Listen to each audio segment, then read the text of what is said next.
नमस्कार दोस्तों, स्वागत है आपका अपने ब्लॉग्स में।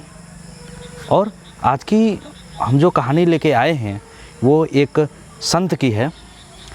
और ज़्यादा टाइम वेस्ट ना करते हुए हम आपको अपनी कहानी पे ले चलते हैं। किसी गांव में एक संत निवास करते थे। उस गांव में संत को छोड़कर सब लोग कंजूस प्रवृत्ति के थे। कोई किसी को भी कुछ नहीं देता था। संत की कुटिया एक बगीचे में थी। कोई व्यक्ति उसके पास आता तो वह उसे अपने बगीचे से फल तोड़कर खाने को देते और गाय का दूध भी लोगों को पीने के लिए देते। एक बार संत ने किसी को कहा कि बहुत ही जल्द तुम्हें गड़ा हुआ खजाना मिलने वाला है, और उनकी बात सच निकली। फिर एक दिन संत ने किसी को कहा कि तुम्हारी घर की छत आज रात को गिरने वाली है। उस व्यक्ति ने संत की बात मानी और घर से बाहर रहा। संत की बात पुनः सत्य हुई और छत वास्तव में अगले ही दिन गिर गई। अब सभी के अंदर एक धारणा सी बन गई थी कि संत की कही बातें कभी गलत नहीं होती। उस गांव में एक अनाथ आश्रम भी था जिसमें कुछ दिनों से बिल्कुल भी दान नहीं आ रहा था।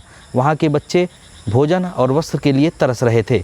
ऐसी स्थिति में वहाँ के अध्यक्ष संत के पास पहुँचे और विनती की कि हे संत महात्मन, आपने आज तक जो भी कहा है वह सत्य ही हुआ है। मैं आपसे एक झूठ बोलने की प्रार्थना करता हूँ।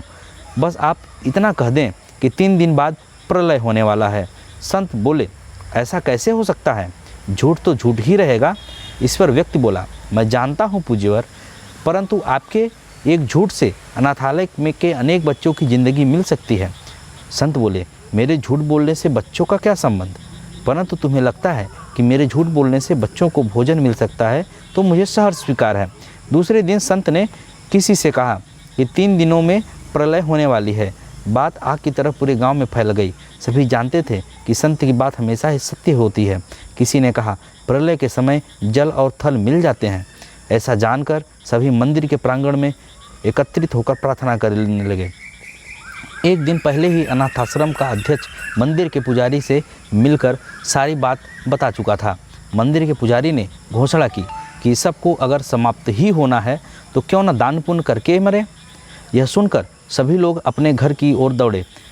जिसने जो पाया, अन्न, धन, पशु, वस्त्र सभी कुछ दान किए। अनाथ आश्रम को भी दान किए। फिर तीसरा दिन आया और चला भी गया।